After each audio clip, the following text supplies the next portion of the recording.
Hi, everyone. Hello. We have a special guest on Married in Medicine today. This is my mother, Dr. Renee Cooper. She is a PharmD. She went to the University of North Carolina at Chapel Hill. Go Tar Heels. Go Tar Heels. And she's going to be on this particular interview. So just a quick recap. My name is Justice Dove. I am the wife half of Married in Medicine. I am an incoming M1 for an osteopathic medical school. And I'm just so excited to come before y'all with this series of individuals who want to go into medicine or were interested in going to medicine and decided to get a master's before matriculating in. And the purpose of this is just to give you all an understanding, a background, maybe some tools and resources that may help you during your journey. Again, getting into medical school is a very hard process. Rather you go the allopathic or the osteopathic route.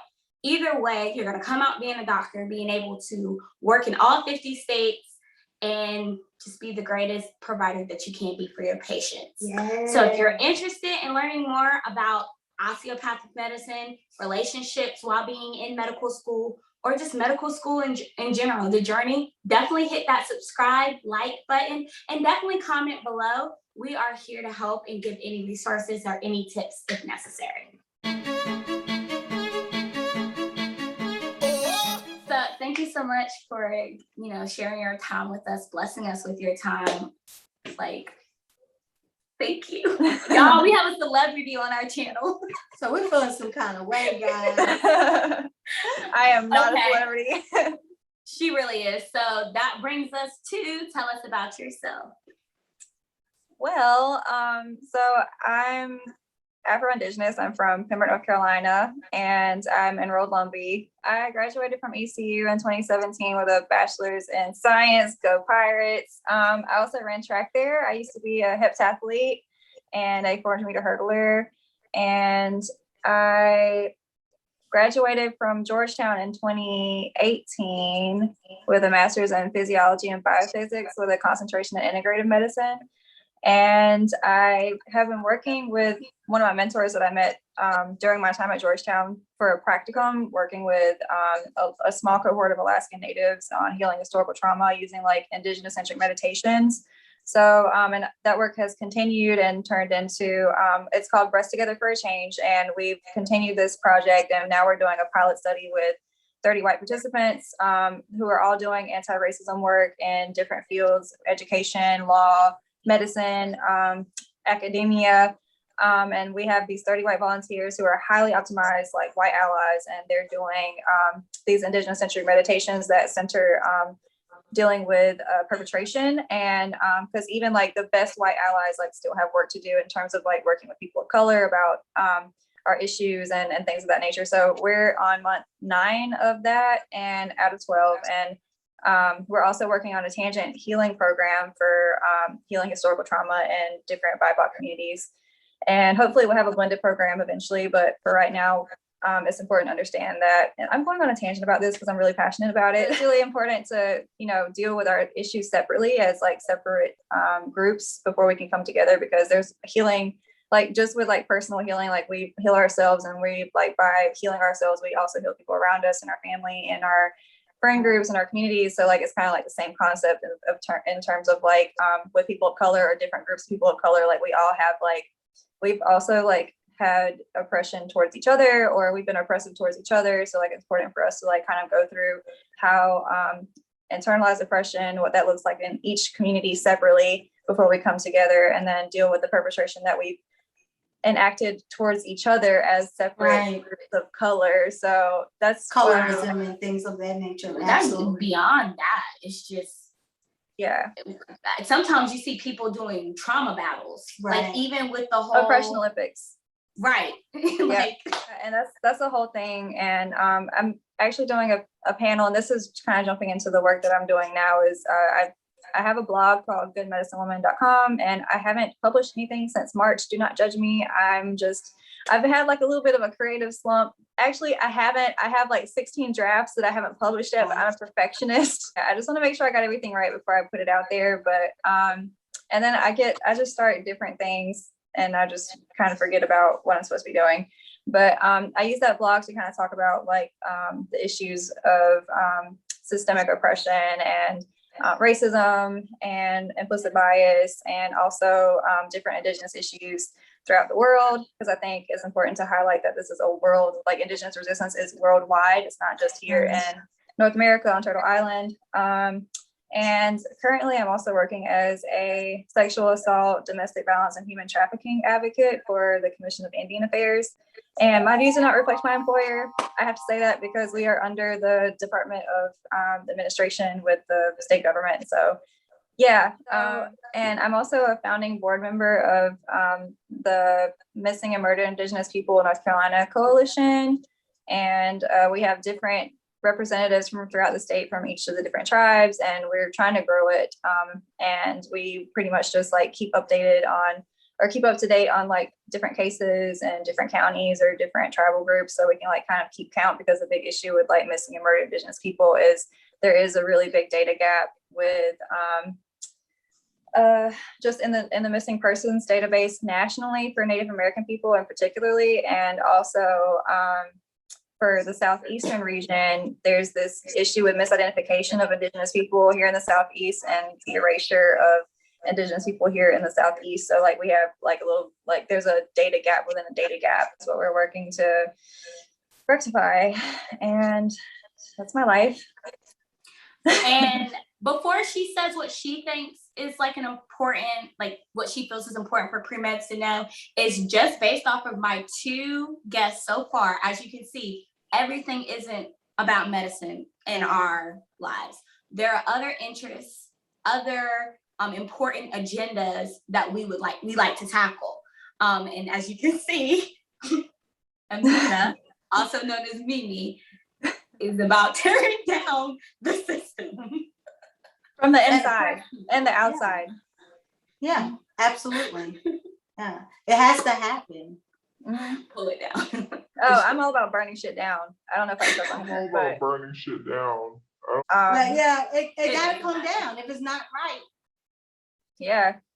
And I think like people, and I used to, like in college especially, and in our high school, like I used to think that I needed to conform or like tone myself down and just go with the status quo. And like, I think that's something that if you can go ahead and like break that cycle of like people pleasing in terms of like Western academia, it gets so much easier to, you know, speak your voice or speak your truth and, you know, like raise your voice about different issues in our communities, because like obviously, especially in the medical field, particularly, there's a lot of issues with like just bad medical practice when it comes to people of color. And you can see that in the health outcome. All these things are like huge red flags. Like, hello, like what are we doing here? Right. I'm so serious. I remember writing my personal statement and sending it to a mentor, and they were like, you got to remember your audience, like you don't want to offend. And I was going to tone it down, but then I actually amped it up. Yeah, because it was like, okay, totally and I still got in. Just to not like isolate my reader. And I totally understand where my mentor was coming from. Mm-hmm. But like, if you don't like my personal statement and you ask me to write a personal statement and why I want to go into medicine, then that's not the institution I need to be at. Right. And exactly. I know that my personal statement definitely offended people. I know for a fact. Exactly. Like, this is who I am. If you can't take it, obviously there's a problem with your institution, and I don't need to be there because I'm not going to get the support that I need there as a person of color. Boom. Period. Dr. Cooper. Okay. So they said, how you like me now? Get it off of us and gotta shine the light back on the guests. So what attracted you to medicine? So initially I'd always kind of been around medicine because of my mom. My mom used to own a home care and hospice agency here in Robeson County. And the reason she founded that is because she had an aunt who had lung cancer, and they weren't happy with the hospice care that she was getting. And there was just a lot of red flags culturally and like sensitivity wise when it came to like her care. And so like they ended up taking over her care. And after she passed away, I think they had actually heard a sermon by T.D. Jakes about favor ain't fair. That one, I'm sure some people are familiar, but they heard that and then they went for it and they started their business, and it went pretty well for a while. And but they just, it's a very demanding industry, and I think burnout is kind of like a high thing, especially when you're dealing with people who are partying with us. So they've kind of gone back from being in that world, and are like going more towards like retirement. So as they have the right to, because I think their business is called Native Angels, and they really were like angels. So like they really like helped a lot of people like transition and cross over and took care of their families, because people don't often think about like caretakers and caregivers and like how they're affected by their loved ones and that thing. So I've always kind of been around, like that's my mom, that's her family. And then also my dad's grandfather was a physician in Knoxville, Tennessee. And he was like he was a Black doctor in Knoxville, Tennessee. And so during a time period where, that wasn't the norm. So his story was very inspiring to me. And I've always just been drawn to medicine, and then learning more about the health disparities in my community also was like super alarming. And it kind of motivated me to get in there and be the person giving care, because I think that nobody can serve your community better than you can, because your community is better than anybody else. And I think that's the problem in a lot of cases with medicine, is like people who are from outside the community don't take the time to like really immerse themselves and like really learn about the cultures that they're serving. And so like, implicit bias or bias, bigotry, and hate in general, like all three of those just kind of like permeate and wreak havoc on people getting care, to the point where people don't even want to go to the doctor unless it's really, really bad. So or can't trust their provider. That's and trust is very important. Yeah, exactly. That was in my personal statement. Trust. Mm-hmm. But honestly, like even learning about like the average amount of time that doctors get to spend with their patients, like 7 minutes on average. Like you're not going to build rapport, and you're not going to build trust in that amount of time. You're just not. And so like that's something that I've been kind of thinking about recently, is like how medicine, the general field of like medicine in the sense of particularly Western medicine, is just it's a business model. It mainly focuses on like getting the most done in the least amount of time. Absolutely. I want to take time to get to know people in the community. And I think like family medicine is probably a little bit better about that than some of the other fields. Obviously, like if you're working in the emergency room, like you're definitely not going to have time to talk to people, because half the people might not even be conscious anyway. I think that in other fields of medicine, I think there's a lot of room for improvement there. The one thing that I know is also, even if you get a little bit past the insurance thing, is when someone is seeing a provider, the provider is not even listening to the patient. So it's like, you know what I mean? Like the patient, there's reasons why there's difficulties of why they're not taking their meds, or why they're not listening to what you're saying. Oh yeah, I got to go into this, because this is a big thing. Like they're doing, what's the purpose of making an appointment with the patient when you're not even listening to what they're saying? You're just giving them orders. They don't even understand what you're telling them to do. It has to be a partnership. And they're just learning that this is supposed to be something that comes together. Like, it's not about them coming there, you telling them what to do, and then they leave and just do what you said do. If they don't even trust you, why would they do what you tell them to do? Exactly. You need to understand where they're coming from, why they have the problem in the first place, and how you can help them get from point A, where they're having trouble, to point B, where you want them to do better. And I've noticed, that's usually the disconnect. The person comes in, the provider just says, oh, you have this problem, do this. This is going to fix your problem. And boom, they send them on their way. They don't even send them with, ways they can do this. They just tell them, it's one thing to tell someone what to do. It's a different thing to tell them how to do it.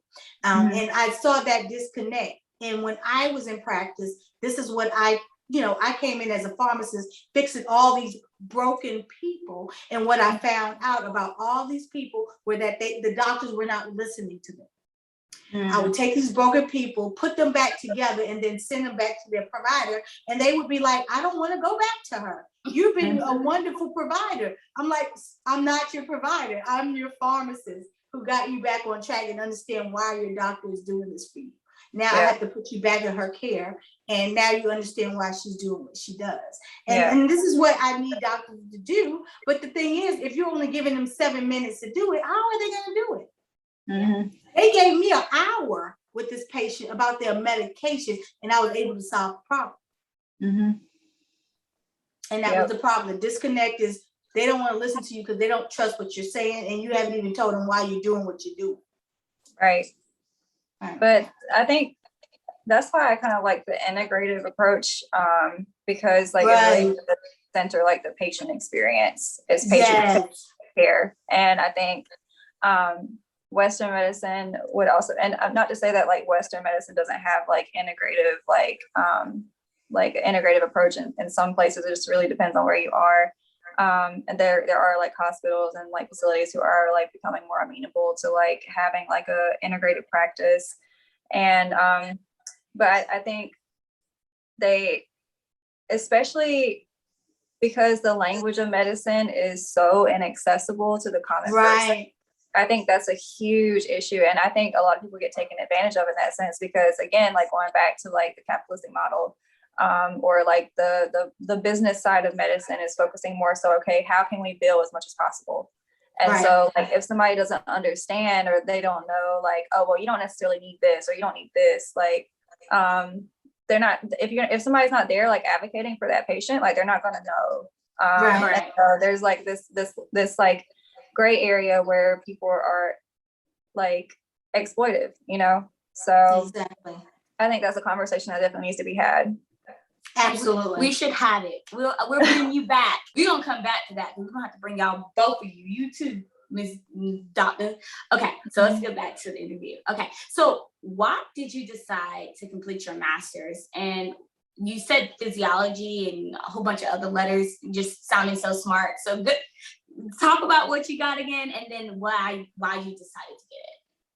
Okay, so actually I was at the medical development program where you were my roommate at UNC, and we went to a fair, and it was, I didn't really feel ready to go to medical school academically or confidence wise. Like I just didn't feel like I was ready for that, and lots of imposter syndrome, yada, yada, yada. But I found this program and I was like, wow, complementary alternative medicine. And that's what the name of it is. So they just changed it to integrative because there's like some politics around the name change, but we won't get into that either. But it's a master's in physiology and biophysics. And so we pretty much spent the first semester just learning about the human body. Like we had a 5-credit physiology course. We had like we had a pharmacy course, pharmacology. That was 1 credit, evidence-based medicine. And we also had like a mind body class, which I think everybody should be mandated to take like some sort of mind body. But that was like a half credit class, and obviously pass fail. And then we had biochemistry, and then the second semester was tailored more towards like research. So I got a chance to, that's when I did my practicum, and I also did like a individual study class. And which is kind of like making me think like, PhD sounds kind of cool. Because I'm a nerd, I like to read and I like to write. So I really enjoyed like the second semester. And then we also took like a nutrition course, and I took a elective in integrative medicine and oncology, which was very interesting, looking at that research, and another evidence-based medicine course. So evidence-based medicine was like pounded into us, man. Like you better know how to do research, and you better know what to look for. Because there's a lot of like stuff out there that's just completely like not it. Off the dome. Yeah. But then, so I'm not gonna get into that side tangent. No, I'm not gonna go there. Y'all can read my blog. But yeah, so that's what I got my master's in. Awesome. And she said why. So how do you think it helped your medical application? Like, did it come up in your interviews? Or if you don't think it did, why? I loved it. And also out of it, I got some of the most amazing connections, and like I'm still working with my mentor from 3 years ago. So, you know, you really find your niche in a sense, and like really are surrounded by people who like are passionate about a lot of the same things that you are, where you don't really have that in undergrad necessarily. And so I honestly didn't get a chance to experience that as much because I was like a college athlete, so I didn't have as much time to, you know, spend time with other people in like different or in my area of academic interest per se. So like going to grad school, like I had time to like kind of like talk with other people, and then I built like an even stronger support system and that network as well. And just having the connections that I have at Georgetown is like, it's everything, because I still talk to my professors. I still ask them questions and do like have them shamelessly plug me into stuff too. So it's also just about like building a relationship, and I'm a really avid advocate for social capital, and it doesn't hurt to have more social capital, and like eventually, like even if it's not you know, blessing you financially right away, like down the road, like you never know where that connection may lead you, or like what doors it opens up for you. And so also just like having the level of confidence that I had academically after going into a grad school program was just unmatched. Like I couldn't have, I don't know if I would have wanted to, I just feel a lot more prepared for medical school curriculum. And I also felt like the program was amazing. And my favorite part about it was it wasn't teaching me to just regurgitate or like repeat information. It was teaching me to synthesize information and use it for what I'm passionate about and what I want to do. And so I think that's a big oversight in undergrad, is like they don't do that. You just taught to memorize and like be like a mindless like zombie like brain. Like, so yeah. Y'all, are you listening to her? She is dropping gems right now. Y'all really need to be listening on the importance. Like a lot of people look at when you go and get a master's, it's because you weren't academically, you know, your GPA wasn't right. You weren't academically ready for medical school. But that wasn't the case for Aminah. She said mentally, along with imposter syndrome, was a whole nother situation. Right. But she not only did that to show herself, yeah, I can do this, but it also strengthened not only her academic abilities, not only her social capital, but it also just gave her a new set of tools in her toolbox. And you're going to keep hearing us talk about that on our channel, because having all the possible tools will make you not only a better person, but a better provider. Absolutely. Yes. But this information not only will make you a better provider, but then you can take this information and pass it on, like, pay it forward. You hear what I'm saying? Because we have people who don't have this knowledge. And if you have it, what good is it if you hold it? I mean, we need to make this thing like wildfire. You get what I'm saying? Yeah. Yes, ma'am. Wildfire. Okay, so now we're going to kind of switch gears a little bit, and I want to ask, if you feel like this was needed, what would you have done differently? Like about your application, undergrad, anything during your whole journey? It's a great question. I would have asked for help more in undergrad.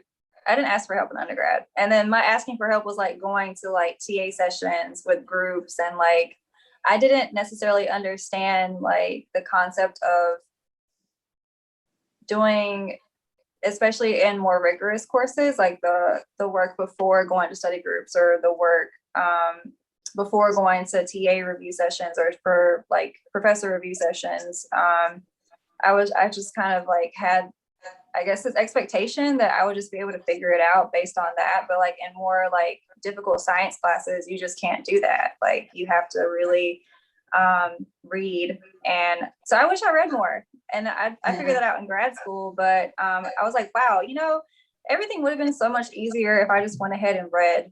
And I think people feel like they don't have time to read, but you got to make yourself like it. You got to, like, I don't know, put Skittles on like the end of the sentences or something, like, you know, give yourself some type of incentive, or read as much as you can, and read stuff outside of your textbook too. I know, like, and it's easier to do that now because like on our phones, like instead of scrolling down Instagram, this is another thing. Like I wish I didn't spend as much time worrying about social media and clout, because I could have been like reading an article on like the academia app, or like reading something that was like contributing to me understanding something that I could use to benefit society or something like that. Not just like posting on the gram, but which I think there's a balance with that, and like it's cool to like be able to have fun and like do things for you, and like, you know, like there's like some good things about that, but there's also like a balance and like being mindful of how much time those things are taking, instead of just mindlessly doing it and not thinking twice about it.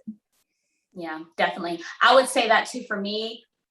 Grad school definitely increased my desire to actually read, because once you get your hands on something that you're really interested in, then you start to learn like, dang, I should have been reading. I should have been reading all through undergrad. I hated reading. I did not want to read the textbook. It was boring to me. I was like, it should be in the slides. Like, I don't understand. Yeah. And it's like, for you to understand, yeah, it's in the slides. What's going to be on your test most likely is in the slides. But for understanding, reading is key. Right. And when you go to grad school, you are going to read. Yeah, Absolutely. you don't have a choice. Okay. So, do you have any recommendations for pre-meds in similar situations? And when I say similar situations as us, is post undergrad, you're not completely going straight into matriculating into medical school. I think it's important to really work on yourself. And I say that because medical school is a commitment. It is a lifetime commitment.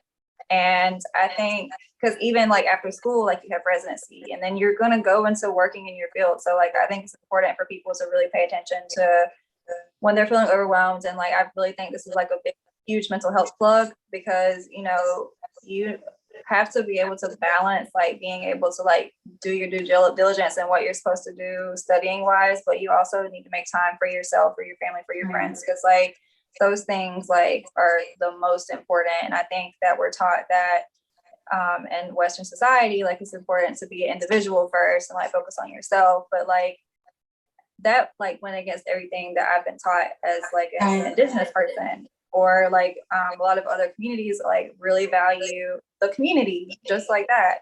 And so like, I don't know where we started to hype up this individualism thing, or maybe it's because like this is what we live in, like this is how things are, or like how we've been taught things should be. But we have to really challenge that, because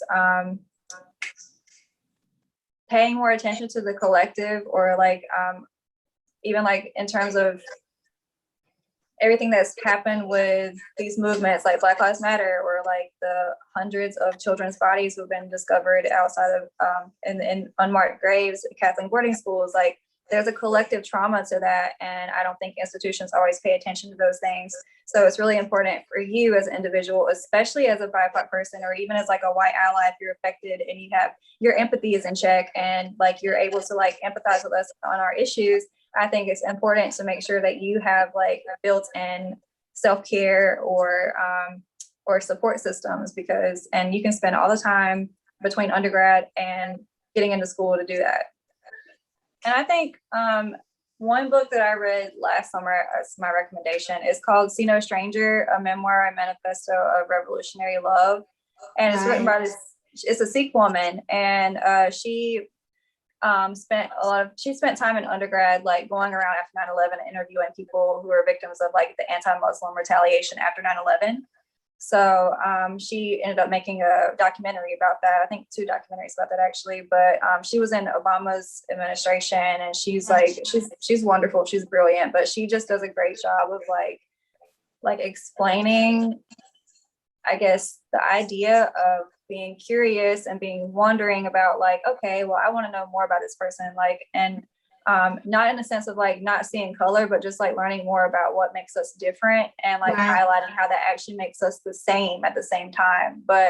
And she also talks about like reimagining what a world could look like without white supremacy and stuff like that. And that's all you need is like just being curious and like being able to imagine like what a better world would look like. And that's the starting point. And I think a lot of people think we have to have like systemic change happen like right away. But I always constantly remind people like 500 plus years of oppression, 400 plus years it's of not gonna go away. enslavement. Like, yeah, it's gonna take a couple generations for it to be completely gone, but like we can make it better for our children type thing.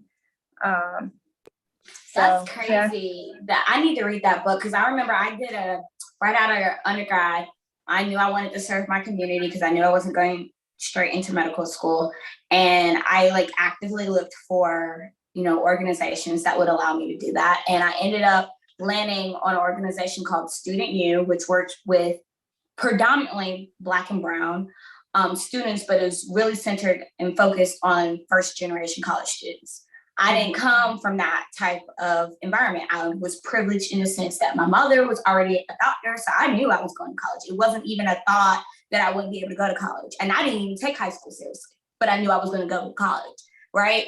So I was like, okay, I'm definitely going to work here. I love the idea. I love the thought that, hey, I can somewhat relate to this population, but not 100%. I came from a single parent household. I didn't have a lot of books in my reach where I was just sitting and reading. Like there was a lot of things that I could relate. And then there was things I could not. Like my language in my home was English first. My mother went to a doctoral program and graduated. Like that's a thing.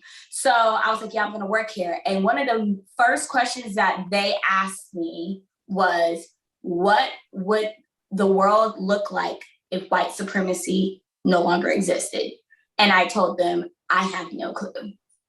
I did not know how to answer that question. So I definitely look forward to reading that book, because then in 2017, I didn't know the answer. And honestly, even with me, learning more about my history as an African-American in this country, learning my history of being part Ghanaian, my mom's dad is Ghanaian, I still don't know what that world would look like, because it's so ingrained in everything in this, like honestly, worldwide. So I really don't even know what that looks like. Before we close, can you give me an idea of what you think it looks like? I can give my I know example. you can, Mama. One thing I would say, it would be beautiful. I'm just going to say it would be beautiful to see everyone flourish. Then one say that they're better than the other, then the other say they're better than the other. Well, I think that I'll speak for the United States because that's what I'm most familiar with. The Constitution is outdated. Right. It's We outdated. already know that. Yeah. Half the stuff in it needs to be updated.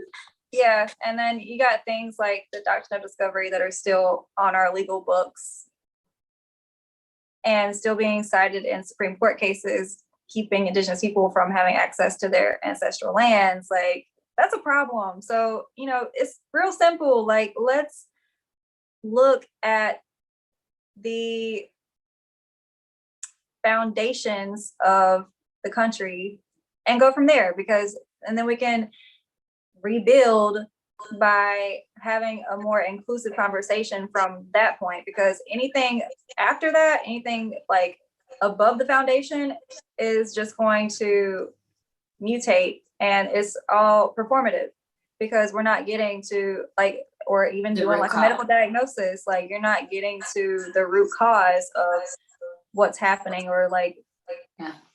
So how can you treat it if you're not treating the root cause of it? You're just treating the symptom. Right. Correct. And creating more problems. See, that brings me to my public health training, because I love talking about public health. You're gonna hear it all the time. But I took this course, it was called Systems Thinking, and it was talking about why public health from a certain perspective can be somewhat problematic, because we are so hyper-focused sometimes that when you just hyper-focus on one system, you have all these unintentional consequences, because the real issue is a system, it's a system. And so you should be looking at it from a system perspective, knowing that there's multiple things happening at once that's causing an issue. Yep, exactly. Yeah. Wow. So what are your plans for the near future? I know that's what we all really are wanting to know. So I'm going to continue working at the Commission of Indian Affairs, and I have to write a research paper about our pilot study with our white allies and the Breast Together for a Change. And we're also starting to actively recruit people for the Indigenous Healing Program. And we're starting that way because there's only 3 of us. And once we get through that part, we're going to start looking at already doing Shameless Plug recruiting YouTube for my other program for Black people. So yeah, and so we can have a conversation about that offline when we're ready. But right now, like our infrastructure for like BTC is like relatively small and already overwhelmed. But we're keynoting at the Integrated Medicine for the Underserved conference in September. And we'll be talking a little bit about our research and our overall program and what the mission is. And yeah, so that's what's happening in the near future. And yeah.